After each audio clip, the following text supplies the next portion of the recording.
ॐ तव कथामृतं तप्तजीवनं कविभिरीडितं कल्मषापहं श्रवणमङ्गलं श्रीमदाततं भुवि गणन्ति ये भूरिदा जना. Your words are like nectar, bringing life to scorched souls. They are praised by poets and remove all sin. They are auspicious to hear, wonderful and exalted. Those who spread these words throughout the world are truly giving souls. Welcome, everyone, to our class on the Gospel of Ramakrishna. We are on the chapter, The Master and M. This is page 281, and it is Friday, September 7th, 1883.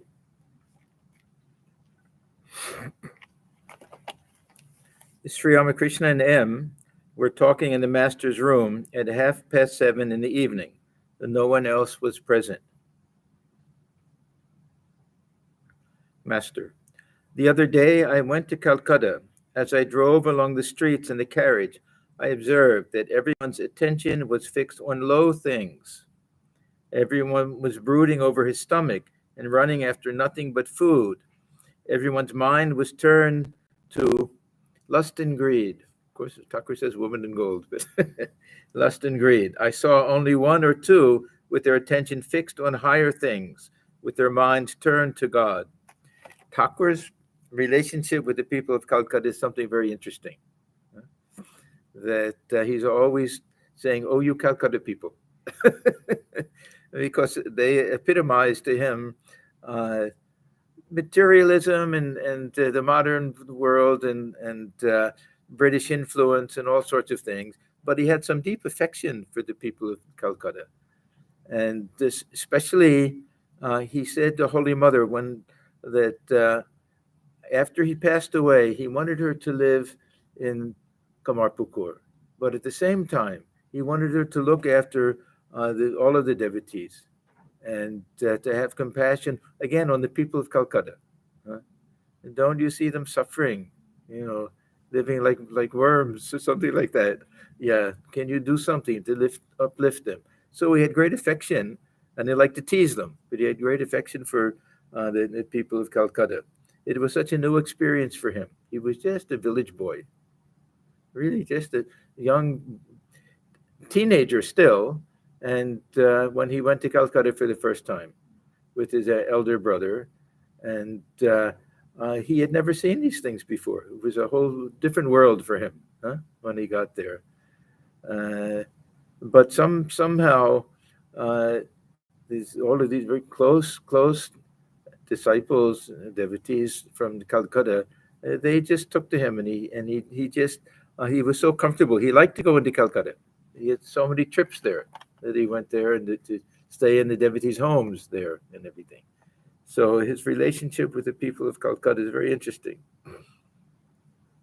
M. The present age has aggravated the stomach worry. Trying to imitate the English, people have turned their attention to more luxuries. Therefore, their wants have also increased. Yeah, this is the problem. When more things are available and people make more money, they want to buy more things and they have to work harder and longer hours. And this is what happens every generation. I remember in the 50s when they talk about all these energy-saving devices, that dishwashers and washing machines and everything. And what will people do with so much spare time? They're talking about not having 5-day work. We'll only need 4-day work weeks. And then it turned out that people had to work more to afford all of these things. So everything kind of backfired. And now look at how you have to have two people in the same family working 60 hours a week sometimes just to make ends meet. Master, what do the English think about God? Thakur was always curious about these things. He understood that the English meant those who were in India, but he also knew about the country of England and that Keshav had gone to England and met the Queen and all of that. M. They believe in a formless God. Master, that is also one of our beliefs. For a time, the master and disciple remained silent. Then Sri Ramakrishna began to describe his experiences of Brahman. Thakur actually had some contact with the British. We know the cook, huh? That what was his first name? I don't remember. No, I don't remember. Anyhow, with on the steamship, that was one of the early steamship trips that he took with the Brahmos and everything, and of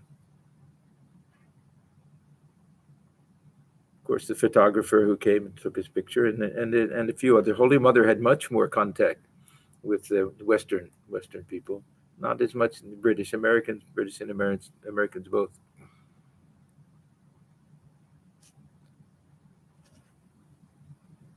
So then Sri Ramakrishna began to describe his experience of Brahman. Master, one day I had the vision of consciousness, non-dual and indivisible. Now, how does one have the vision of consciousness, non-dual, indivisible consciousness? Huh? It's not possible. So when Thakur says this, he doesn't mean it in the way, in any literal type of sense. He means that he had some type of vision which awakened this idea of the infinite absolute reality. When we remember the vision that he had of Swamiji, that somehow the mind soared to a distant realm beyond name and form, where everything was just the infinite absolute pure consciousness. And he sees the seven sages sitting there lost in meditation. And Swamiji is one of them. So how is that possible? This is the realm of the infinite absolute reality. It means those whose minds are merged in the infinite. So he can have these visions. It'll be not of gods and goddesses, but that infinite absolute reality taking some type of visible form for him. So it is not his mistake. It's not a contradiction or anything. This is what he means when he says that a vision of consciousness, non-dual and indivisible. Because for him, right, this Saguna and Nirguna Brahman are the same. So this infinite absolute consciousness is that same reality that will appear in different forms also. Would it be the same as what Swami Vivekananda saw when he got the first realization where he had to literally go and bang his head into the pole to see whether it was real? That was a different type of experience. When Swamiji had his Advaitic experience at the touch of Sri Ramakrishna, then with eyes open, he saw everything. First, everything disappeared. Then, with eyes open, this is really some type of in some ecstatic state, some type of vision. But somehow for him, he's understanding it in terms of Nirguna Brahman. That's all that it means. So at first, it had been revealed to me that there were innumerable men, animals, and other creatures. Among them, there were aristocrats, the English, the Mussulmans, myself, scavengers, dogs, and also a bearded Mussulman with an earthenware tray of rice in his hand. So this will be the Bhava Samadhi state. And in that state, he feels that everything is consciousness. Even with eyes open, he felt that everything, he was seeing nothing but consciousness. Chinmaya, Chidghana, is this a mass of congealed consciousness. He saw the world that way. He put a few grains of rice into everybody's mouth. I too tasted a little. So this is also a way of showing that he was beyond all possible caste distinctions. And a lot of these types of experiences, well, I'll read the next one first. They'll go back to his tantric sadhana days. Another day, I saw rice, vegetables, and other food stuff, and filth and dirt as well lying around. Suddenly the soul came out of my body, and like a flame touched everything. It was like a protruding tongue of fire and tasted everything once, even the excreta. It was revealed to me that all these are one substance, the non-dual and indivisible consciousness. So when he says the vision of pure consciousness, that means that he's seeing that everything is nothing but that manifestation, some tangible manifestation of that pure consciousness. Now, he's having this vision, but when he did his tantric sadhana under the guidance of the Brahmani, Vaidhi Brahmani, he had to do some of these things that in order to get rid of this idea of aversion to things, attachment and aversion, raga, dvesha, and everything. He had to touch his tongue to different, even the jackal feces and things like all sorts of things he had to do. Yeah, because what is it? That's three gunas. This is three gunas. It's just in our mind, this aversion, huh? And some sensation goes to the mind, that's the tongue to the brain, the mind, that tells us that this is tastes bad. It's a bad. It's all in the mind. It's all a reaction.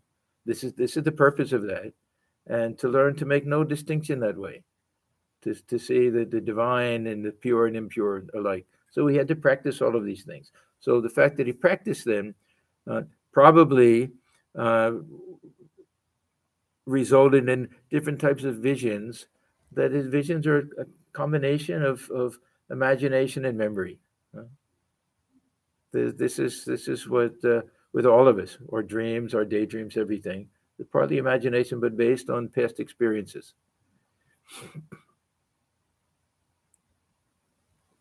Another day, it was revealed to me, and there's a footnote, this happened before any of the master's intimate disciples came to him. That means the future monastic disciples mostly. Another day it was revealed to me that I had devotees, my intimate companions, my very own. Therefore, I would climb to the roof of the kuti as soon as the bells and the conch shells of the evening service sounded in the temples and cry out with a longing heart, "Oh, where are you all? Come here, I am dying to see you." And he refers to this other times, and he says, after that, one by one, you all started coming. So who were the first to come?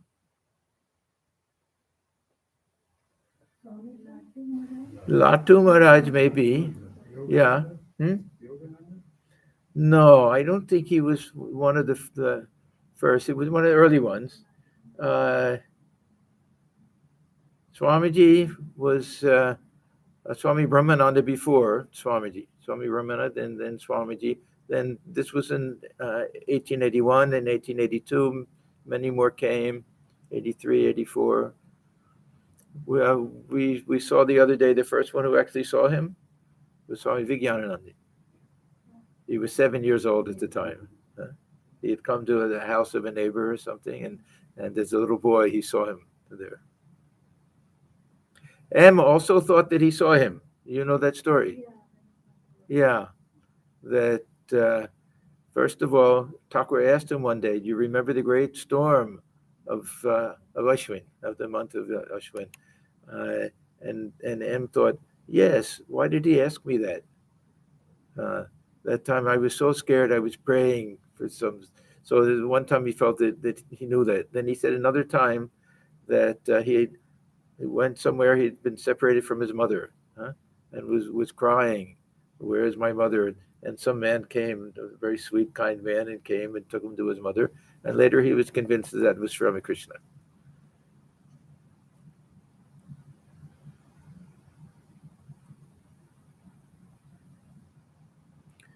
To M, well, what do you think of these visions? M, God sports through you. See, these visions, these are something that come along with the mystic mindset. These are not necessarily that every God-realized soul will have these types of visions. He was a mystic.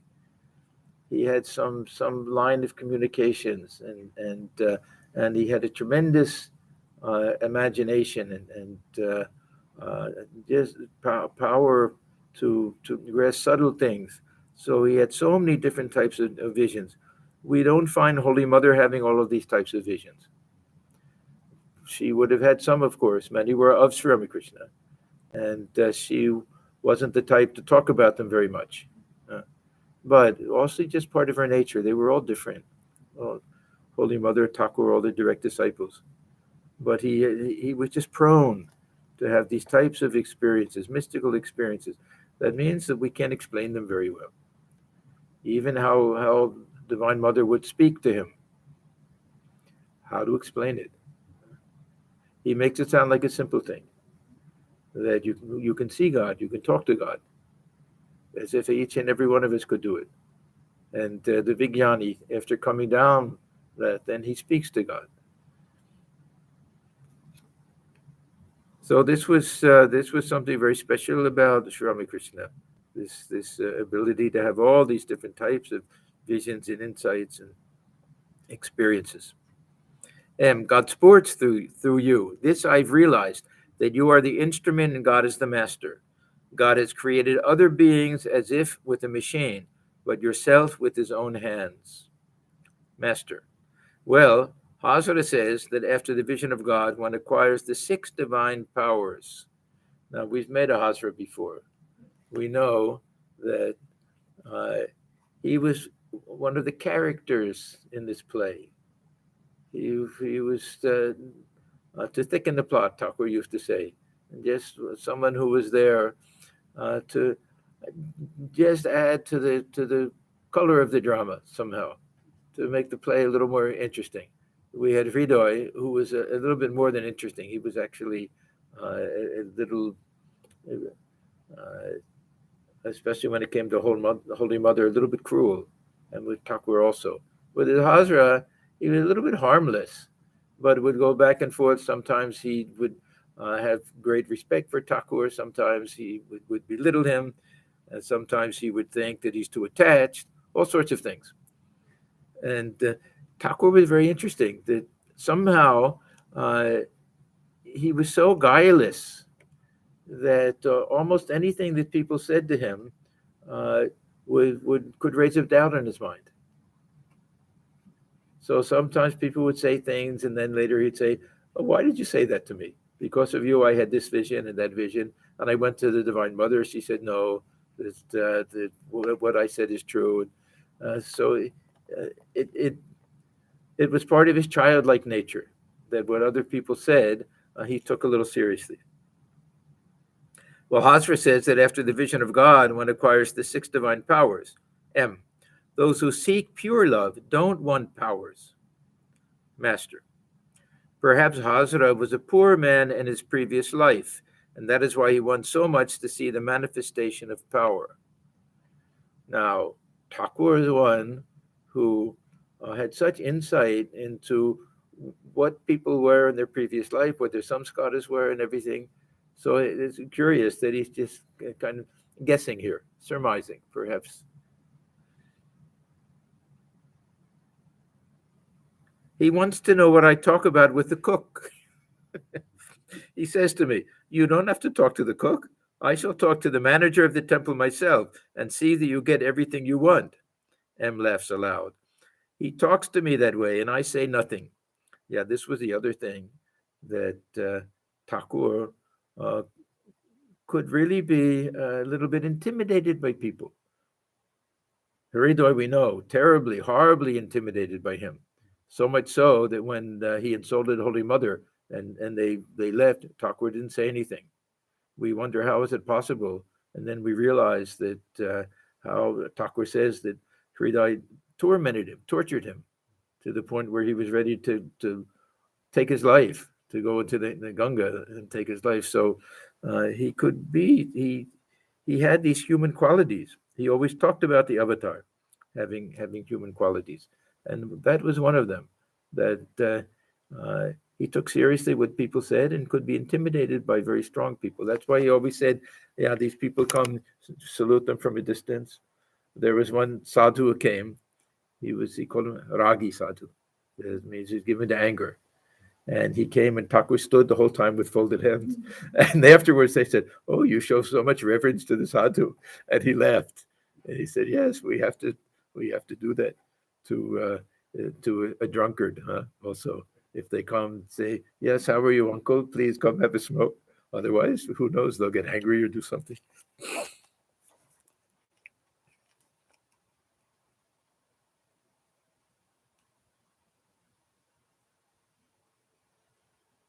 M. Many a time you have said that a devotee who loves God for the sake of love does not care to see God's powers. A true devotee wants to see God as Gopala, the baby Krishna bereft of all divine powers. Yeah, Thakur used to say that in the beginning one has the vision of the Divine Mother with 10 arms, then after that 6 arms, and then the 4-armed Kali, and then 2-armed Krishna in his regular form, and then baby Gopala. Each time it's more intimate. Each time there's less of a show of that Aishwarya and more of this Madhurya, the sweetness. So this is kind of a progression of the way he understands it or explains it. In the beginning, God becomes the magnet and the devotee the needle. But in the end, the devotee himself becomes the magnet and God the needle. That is to say, God becomes small to his devotee. So not small, insignificant small, but accessible, like a child. And that relationship becomes very sweet and intimate. Master, yes, it is just like the sun at dawn. You can easily look at that sun. It doesn't dazzle the eyes, rather, it satisfies them. God becomes tender for the sake of his devotees. He appears before them, setting aside his powers. So, this is, again, Thakur, he always explains things from the subjective side and the objective side.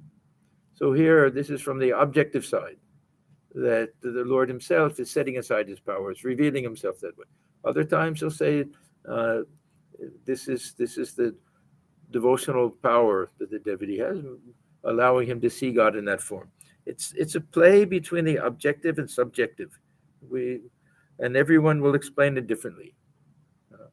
Those who are very, very devotional and more dualistic and take things very in a very literal type of way will take the objective side.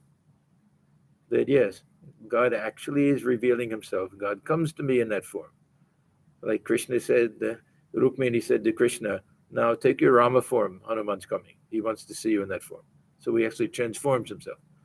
The more the Jnani type, they'll take the subjective side that, yes, that this blocks of ice are forming in that particular form because my desire to see God in that form. That's why it's taking that form. It is my Him Shakti, that power, cooling power that dwells within me, which is true, God knows. There's some combination.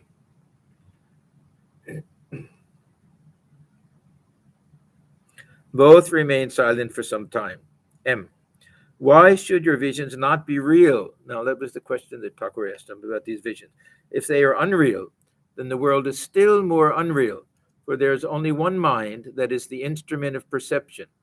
Your pure mind sees those visions, and our ordinary minds see worldly objects. We can question the reality of visions, but we can question the reality of objects that we see. We only know them as they appear in the mind. There's no guarantee that this isn't a dream. We wake up from the dream and realize, no, there were no chairs inside of my head. It was just a dream. There's no way of proving the objective reality of anything. So when we have a vision, it is less of a chance, unless it's a real hallucination or delusion or something like that.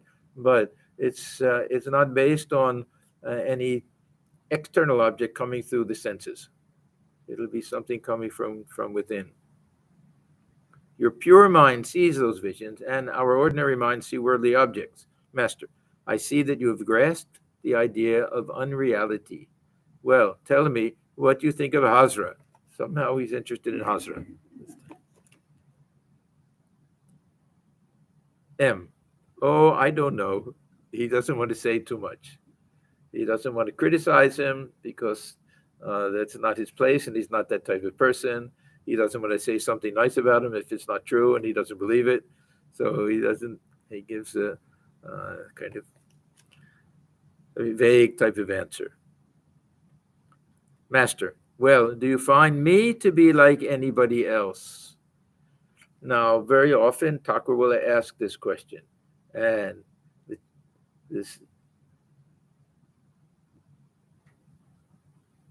we may think that there's a slight bit of ego here. Why does he care what other people think about? Does he want praise from other people? We may be tempted to think like that. But this was his way of gauging to what extent the devotee had deeper insight. He didn't care if people praised him or people disregarded him. It wasn't like that. He wanted to see uh, how far M had come in his ability to appreciate that pure spirituality that Thakur had. Well, do you find me to be like anybody else? M, no, sir, master. Like any other Paramahamsa. Paramahamsa, uh, this is considered to be the highest type of sannyasi and God relay soul. The Paramahamsa, sometimes it's taken to be an actual sampradaya, a sect that will represent those who don't care for any outer show. They'll be a little bit like Abadut, that they may not wear the Geruva cloth or anything like that. They don't care for any of these things. They're beyond all of that. But in general, the Paramahamsa, there's also a title that's given that to show reverence for those who have the highest type of God realization, Paramahamsa. So, Swamiji, this Hamsa, is it coming from that Swam or Hamsa, like inspiration, expiration that they say Hamsa? Yeah, there's something called this Hamsa mantra. Yeah. Yeah, this is just a play on words. It's a play on words. The Hamsa, if you repeat it, Hamsa, it's Hamsaha. But if the next word is Hamsaha again, it becomes Hamso. Hamsa. So Hamso, Hamso, Hamso, Hamsoham. It becomes Soham. So they call it Hamsa mantra. Like Gita becomes Tagi. So just that's not why that this Hamsa and Paramahamsa, Hamsa and Rajhamsa. We have it can be a duck or a goose or a swan. A Rajhamsa is a swan. There's the one of the reasons is that the swan is supposed to be able to take milk and separate it into curds and whey, into the solid portion and the watery portion, and they just take the solid. That means they have this power to separate the real from the unreal and only take the real. This is one of the reasons that they do it. But Hamsa, yeah, it stands for the soul somehow. The Hamsa. I read a very unusual thing today. I'll mention it just for fun. It is this Sargati Smriti, these sort of conversations with Swami Paramehanandaji. And he came up with the most interesting explanation that how is this possible? And he said that there's a certain type of lotus within the stem. The water is very milky, and that this is what the Hamsa is really drinking from that, and it appears as if it separated the milk from the. I don't know. But they say it produces acid, it secretes acid that curdles the milk. That's So what I it said. can just swallow the Yeah, curdled yeah. part and leaves the water. Yeah. That's what I said. Yeah. Anyhow, doesn't it's not supposed to be taken as some real thing. The point is that Paramahamsa can separate the real from the unreal, the eternal from the transitory, and can accept only the real and leave everything else behind. Thakur once met a sadhu, you remember, at Ram's place, Kankaragachi, and he became very, very fond of him. And he actually invited him, Ram brought him to Dakshineshwar one time. And he asked him, do you belong to any particular sampradaya? And he said, people call me Paramahamsa. So it's also one, I don't know how they trace it back or anything, but it's one category, you could say. So when Thakur says like any other Paramahamsa, it means like any other sannyasi who has achieved a very high spiritual state. But so they don't have any sign on it? Like, They don't, yeah, they don't have to. They can or they don't, or it doesn't make any difference for them. So Thakur never wore Geruva cloth. He didn't care about any of these things. Holy Mother. Never wore anything like that. And the fact that he wore slippers. Huh? Yeah, sadhus don't do that. Huh?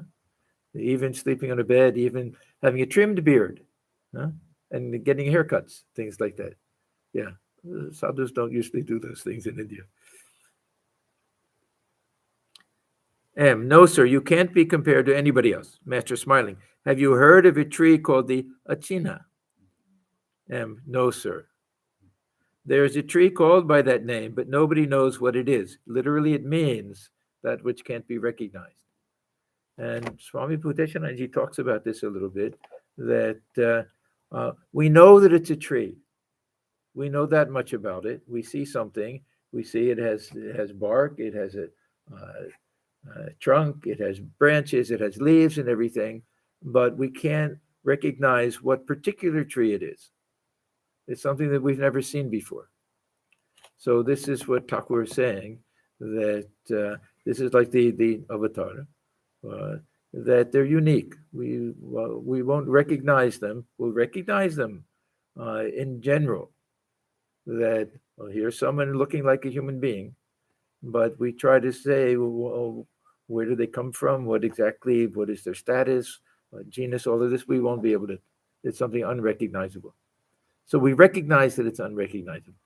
We see Thakur, this is somebody that we know this is a spiritual giant, whether we say avatar or not, doesn't matter, but a spiritual giant who's unique in his spiritual experiences and his ability to transmit spirituality and everything else. We recognize that he's come as a human being, 2 arms, 2 legs, everything else, looks like an ordinary human being, but we don't recognize him as being similar to any other human being that we've seen.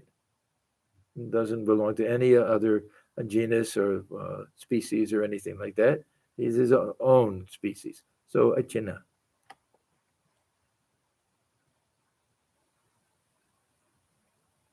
There's a tree called by that name, but nobody knows what it is. M. Likewise, it is not possible to recognize you. The more a man understands you, the more uplifted he will be. M was silent. He said to himself. The master referred to the sun at dawn and the tree unrecognizable by man. Did he mean an incarnation of God? Is this the play of God through man? Is the master himself an incarnation? Was this why he cried to the devotees from the roof of the kuti? Where are you? Come to me. Now, this is 1883, September. M has been coming to Thakur for a year and a half, roughly. By this time, he accepts all of this. This will be just rhetorical questions, really. Not that he hasn't thought about these things before, not that he hasn't formed some conviction about all of this, but just an astonishment. Is it really possible that I'm sitting in front of an avatar? These thoughts are going through his mind. Sri Ramakrishna was sitting on the steps of the southeast veranda of the Kali temple. Rakal M and Hazra were with him. He talked lightheartedly about his boyhood days. When it was dusk, he returned to his room. So this is the same day, and it's a Friday night. Rakal had come. So he's the new one here. When it was dusk, he returned to his room and sat down on a small couch. Soon he went into samadhi. This was a common occurrence at sunset. At Sandhya, that time, he always went into some type of divine mood or samadhi or something. Soon he went into samadhi and in that state began to talk to the Divine Mother. He said, Mother, what is all this row about? Shall I go there? I shall go if you take me. The master was to go to a devotee's house. Was it for this that he was asking the Divine Mother's permission? Again, he spoke to her, perhaps praying about an intimate disciple. Mother, please make him stainless. Well, Mother, why have you given him only a particle? That means of Shakti, a little small amount of power. This will be one of the disciples that will be able to do some great work. Some people wonder if it's M also, himself, that he's talking about. It's not very clear. Remaining silent a moment, he said, "Oh, I see. That will be enough for your work." It could be Rakal also. See, even a particle of the Divine Mother's power is enough to transform the world. It doesn't take much.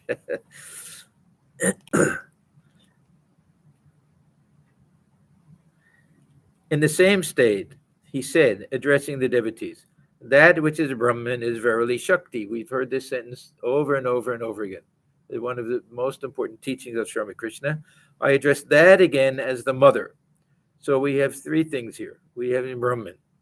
Brahman, we understand to mean Nirguna Brahman. When we just use the term Brahman, just as when Thakur uses the term Vedanta, we understand Advaita Vedanta. When he says Brahman, we generally understand this Nirguna Brahman.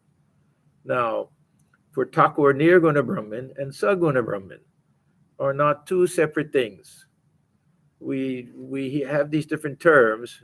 We have Brahman, we have Ishvara, and Bhagavan.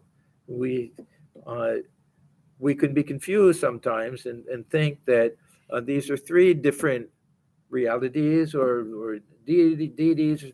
It's like Brahma, Vishnu, Shiva. Now, generally, Trimurti. Generally, we take this to mean these three different devas.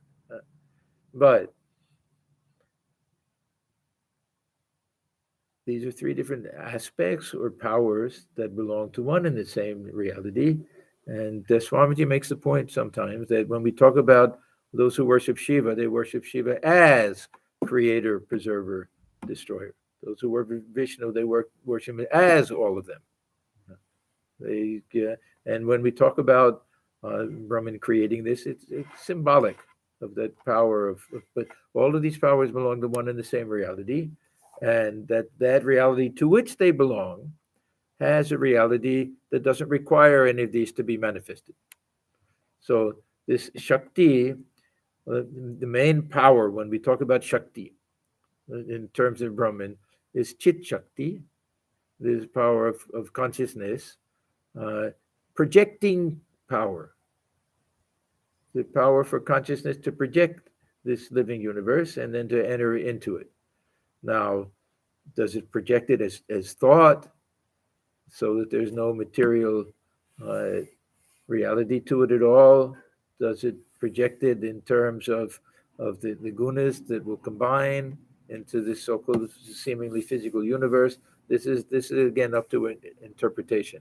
But the main part of this Shakti is going from this Nirguna Brahman and this infinite absolute reality that alone exists, turning that Brahman into the creator, into Ishvara.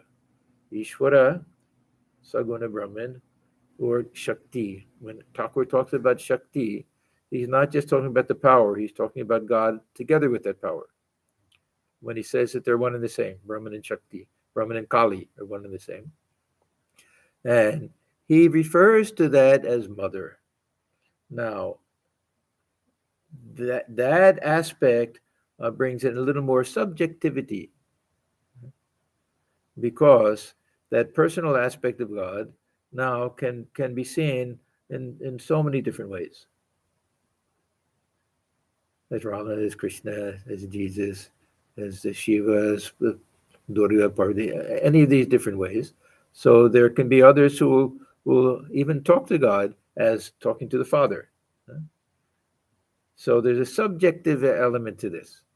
For Thakur, it's so real that he won't like to say that this is my own mind talking to me, nothing like that. But it's the Divine Mother somehow manifesting herself through his mind in that way. We don't know. It's very hard to say what is. If we have that experience, we'll probably say, no, it is not subjective at all, 100% objective. So it's really hard for us to say about these things. So that which is Brahman is verily Shakti. I address that. So he's not saying that is also Divine Mother. I address that, capital T. So he's talking about this infinite absolute reality. I address that again as the mother. I call it Brahman when it is inactive, and Shakti when it creates, preserves, and destroys. So this is so you take any individual. We also have this where we have an elemental aspect of our being that doesn't require us to do anything or say anything. I am who I am, huh? But yet I can do so many things. I can appear in so many different roles and do so many different types of things, different occupations, different relationships with people. So everyone is like that.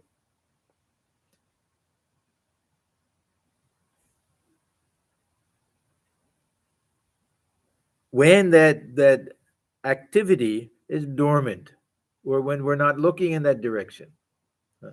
If we want to talk about from a cosmic point of view, when this universe doesn't exist. If we say that God is the ground and this universe is resting upon it, adhar adheya, then what happens when the universe doesn't exist? Brahman remains. It doesn't disappear. So subject and object. I see an object, so I'm the seer, and that's the object. What happens when the object isn't there? Seer is no longer a seer, nothing to see, but doesn't disappear, remains as consciousness, as a potential seer. As a potential seer. So this is that Brahman, because this is the aspect that never disappears, it's elemental. And the other has some type of relative value. The Advaitins will say that it's through Maya, in connection with Maya, that it can do all of these things. That gives a little bit of a negative spin to it, but in any case, the aspect of Brahman as pure consciousness is always there. Whereas the aspect of it as creator and preserver and all of that, it doesn't have to be there. It's secondary, but belonging to it. So they talk about Antaranga Shakti and Bahiranga Shakti. This the power, the inherent power that belongs to Brahman, Swarupa, that'll be pure consciousness. And this Bahiranga Shakti that creates the universe, and Tatastha Shakti that creates the Jiva. That's the in-between one. This is some Vaishnava theology from this Jiva Goswami school. They have these three different types of Shaktis that belong to Brahman.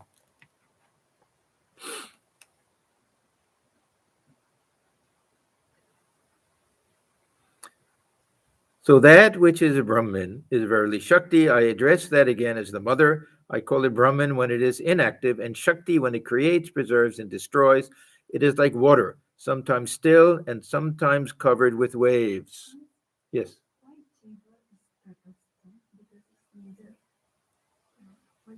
Tatastha, yeah. This is a borderline because I'll give you, you know, that illustration that I like with the horizon. Yeah, the horizon. What exactly is the horizon? This the line, apparent line that marks the meeting point of the sky and the earth, or the sky and water. Say we're looking out in the ocean. Apparently, that line is there. This is according to Advaita Vedanta. Now, if we go and find it, we'll find there's no line. We'll never find that horizon. We keep going closer and closer. It keeps receding from us. We never can get there. If we could get there, we would find that it's an apparent line where one thing meets another, right? Okay, so say, okay, where this meets this. It's an apparent line like that. But then we understand that this is finite, but the sky is actually infinite. It's just hidden by that part. Then we realize that it's not even touching. It's only just behind all of that. So that which is the apparent meeting point between the heaven and earth, between the body mind aggregate and that consciousness is a jiva, the parent. It doesn't have any reality other than that, according to Advaita Vedanta. Yeah, Jivatma. Yeah. Yeah. But if you look at what you said, Hmm. consciousness becomes antarang, body mind becomes bahirang, Hmm. and then tatas would be just the subtle body then. It's that feeling of I, because who am I? I'm caught between heaven and earth. Huh? That I know that I have the divine element. I know I have that human element. We're right in the middle. Huh? We have the ability to realize ourselves as pure consciousness and to identify ourselves as human beings. We're right in the middle. We're sitting on the fence. Huh? Like you said, it's really that part of the infinite sky. Mm. So Jivatma is really the part of the infinite. Yeah, when we realize that, then we realize ourselves as Atman. The Jiva part comes to this identification. Yeah. Yeah.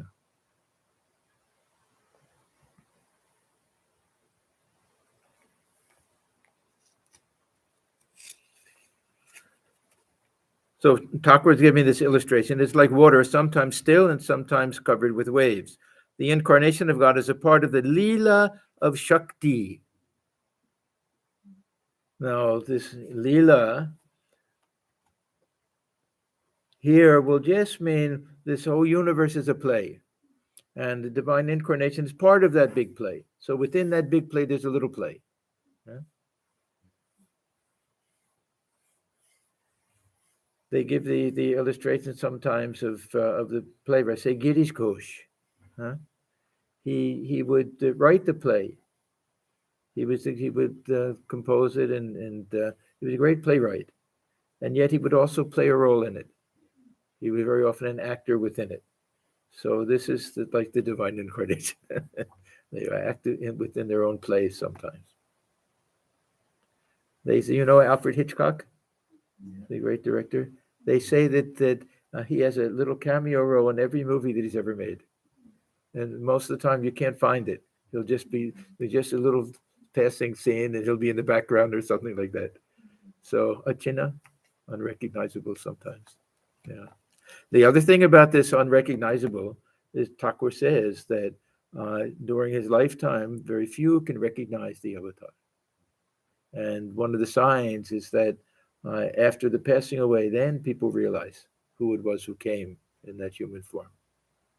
So he says, if you have a boat, a small boat, and it'll go down the river, it can go close to the bank of the river, and there'll be a little wave, the wake that will come, and you'll see that even while the ship is still visible, the boat is still visible, you'll see the waves come and they'll hit the shore. A big steamboat will have to go right in the middle. It can't come too close. It'll go right in the middle. And by the time it's out of sight, it takes that long for these waves to come. They'll be huge. They'll break the bank that way. So he gives this as an illustration of the avatar also. Basically, Swamiji, Prakriti is the power that is putting the consciousness and the subtle body together. We don't know how it gets put together. But there has to be something going on. Yeah, there's something is going on. That's for sure. Yeah, but how it works, how this consciousness projects this universe and then gets confused, enters into it, forgets itself. This is no easy explanation for all of this. That's Leela means that this is something that just is a play that we don't know why it happens. Maya also means we don't know why and how it happens. Only we're bringing in an element of disinformation, an element of ignorance or delusion somehow taking place. So the incarnation of God is a part of the Leela of Shakti. What is the purpose of the incarnation of God? Teach us something to bring the stability in what is. Yeah, dharma. This is the teaching of Gita. The teaching of the Puranas and devotional schools is they come to teach devotion. Not so much this idea of dharma. That's definitely the emphasis in the Gita and other texts like that. So Thakur says, the purpose of the divine incarnation is to teach man ecstatic love for God. Otherwise, how will we know? How will we learn if we don't see that it's possible? The incarnation is like the udder of the cow. The only place milk is to be God. God incarnates himself as man. There's a great accumulation of divinity in an incarnation, like the accumulation of fish in a deep hollow in a lake. Some of the devotees wondered. So again, this is M thinking to himself. And now he's spreading it out. He doesn't know what the others are thinking. So in his own mind, he's thinking. Some of the devotees wondered, is Ramakrishna an incarnation of God, like Krishna, Chaitanya, and Christ? Okay, that's the end of that day. Then this is Sunday, September 9th, 1883. So we don't know what happened Saturday. There's no, we skipped Saturday. Perhaps M had to go back that day. Sri Ramakrishna had finished his midday meal and was sitting on the small couch. Rakal M and Ratan were sitting on the floor. Ratan was the steward of Jadu Malik's garden house and was devoted to the master. Now we know about the Jadu Malik. He was a very wealthy person, some interest in spiritual life, but was always busy with his business ventures and everything. He was very fond of Thakur, and Thakur also liked him, but would tease him sometimes. And why do you keep these flatterers around? And why are you always pretending that you want to buy this and that and everything? They had a nice relationship. And like many wealthy people, he had a garden house. So he had his own house in Calcutta, and then a second house. This was just, I don't know where exactly, they say, just south of there's a northern gate and a southern gate to the Dakshineshwar compound. And just by the south gate, outside of that, apparently was his house. And this, of course, was the scene of Thakur going with Narendra on the second visit, I think. And when he touched him and he asked him all the questions about his past life and his mission and how long he would live and all of those things. So Thakur went there many, many times, and they all knew him. They all liked him. See, he would go to these places with the wealthy people and make friends with the servants and people who worked there. So they were also became devoted to him very much. Ratan is like that.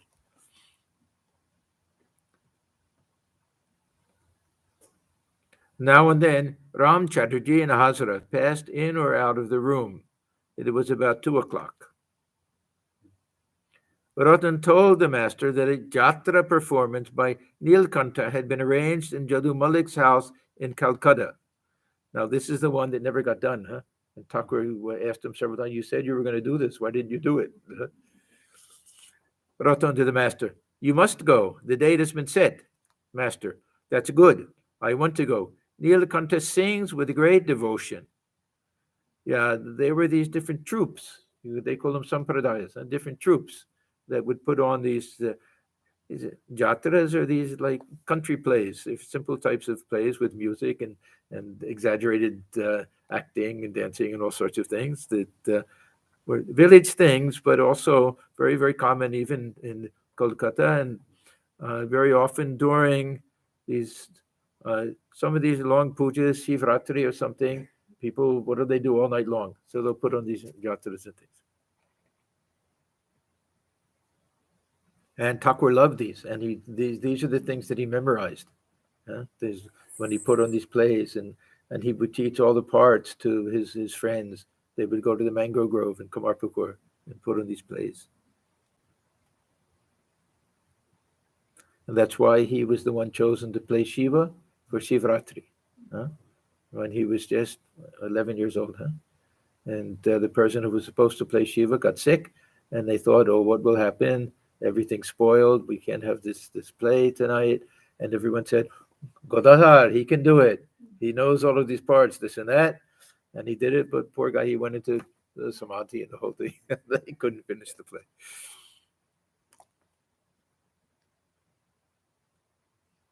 Ram Chatterjee and the other devotees asked Ratan about a theft in Jadu Malik's house. Ratan, yes, The golden sandals of the deity were stolen from the shrine room in Jadu Babu's house. It has created an uproar. They are going to try to discover the thief by means of a charmed plate. Everybody will sit in one room, and the plate will move in the direction of the man who stole the sandals. Master with a smile. How does the plate move? By itself? Ratan. No, a man presses it to the ground. I don't know how that explains it. A devotee. It is a kind of sleight of hand. It is a clever trick. Master. The real cleverness is the cleverness by which one realizes God. That trick is the best of all tricks. What is it? Chaturi, some? Huh? There's some little, huh? Yeah, chaturi. As the conversation went on, several Bengali gentlemen entered the room and, after saluting the master, sat down. One of them was already known to Sri Ramakrishna. These gentlemen followed the code of Tantra. The master knew that one of them indulged in immoral acts in the name of religion. The Tantra rituals, under certain conditions, allowed the mixing of men and women devotees, and taking of wine and meat and fish, a lot of things that were looked down upon by this society. These tantric rituals, they found their way into everything, into not just worshippers of the Divine Mother, but the Vaishnava tradition also, with the Radha Krishna and things. And how it happened, we don't know exactly. A lot of these things were practiced in Tibet. And there's one theory that Buddhism went through Bengal north into Tibet under the Pal dynasty. And I don't know if it's fair, but some people blame that for coming back and that influence coming. I don't know. These may just be this human mind, the way that it works, trying to bring some type of carnal pleasure under the name of religion, so they can do these things.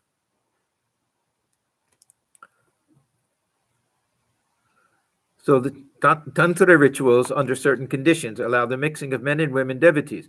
But Sri Ramakrishna regarded all women, even prostitutes, as manifestations of the Divine Mother. He addressed them all as Mother. Master with a smile. Where is Achalananda? We hear his name many times. We'll get a description about him. But he was the one who did all these tantric rituals and things, and could also give medicines and maybe cure people and do astrology, all sorts of different things. Whereas Achalananda, my ideal is different from that of Achalananda and his disciples. As for myself, I look on all women as my mother. He was a married man with a family also, and left and took all this name of Achalananda, took some type of sannyas probably, and then engaged in some of these tantric rituals and things, and taught them. The visiting gentleman sat silent. Master, every woman is a mother to me. Achalananda used to stay here now and then. He lived someplace near the temple garden, even at that time. He would drink a great deal of consecrated wine. Hearing about my attitude toward women, he stubbornly justified his own views. He insisted again and again, why should you not recognize the attitude of a hero toward women? Birbhav. This is one of the attitudes, Pashubhav. There are different things in the tantric tradition. I said to him, but my dear sir, I don't know. I don't like these ideas. To me, every woman is a mother. Yet Thakur sometimes that he didn't like to argue. Sometimes they would say, well, why do you, this is in the scriptures, why do you accept this? And he'll just say, I don't know, please forgive me, that's the way I am.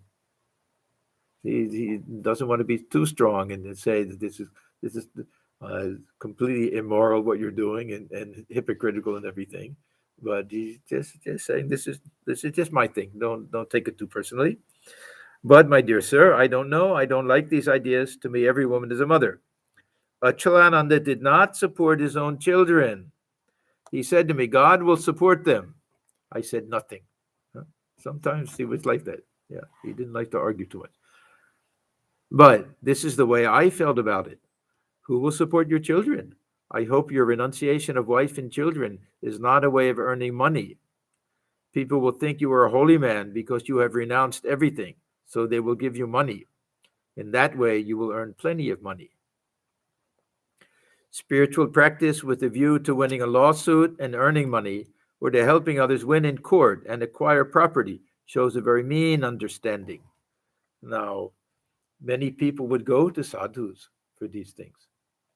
We know that I think one time Mathur also went to Sri Ramakrishna and prayed for this. Adhar even asked him, pray to Divine Mother that I can get a job.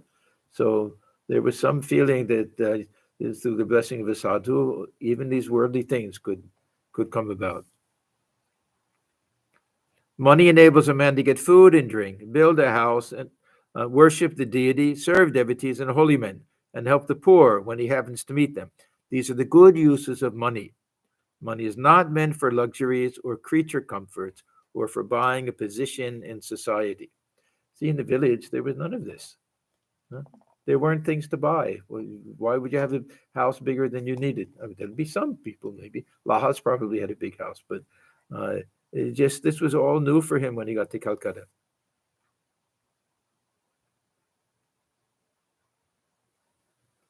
People practice very tantric disciplines. Now remember, he's saying this to these people in front of them. He's not directly criticizing them, but he's saying it in such a way to let them know that this isn't the highest type of spirituality. People practice various tantric disciplines to acquire supernatural powers. How mean such people are. Krishna said to Arjuna, friend, by acquiring one of the 8 siddhis, you may add a little to your power, but you will not be able to realize me. One cannot get rid of Maya as long as one exercises supernatural powers, and Maya begets egotism. Body and wealth are impermanent. Why go to so much trouble for their sakes? Just think of the plight of the Hatha Yogis. Their attention is fixed on one ideal only, longevity. They do not aim at the realization of God at all. And this is, of course, those who just practiced it for health reasons and other things. This isn't, or people who do a little Hatha Yoga in order to keep their body strong. There's no harm in that. Thakur is talking about, because there are others who used to come. They would do all sorts of things. They would swallow this cloth and everything, and take neem juice, all sorts of funny things. They do not aim at the realization of God at all. They practice such exercises as washing out the intestines, drinking milk through a tube, and the like, with that one aim in view. Okay, let's stop here. We're not stopping at a very high note, but anyhow, we'll stop here.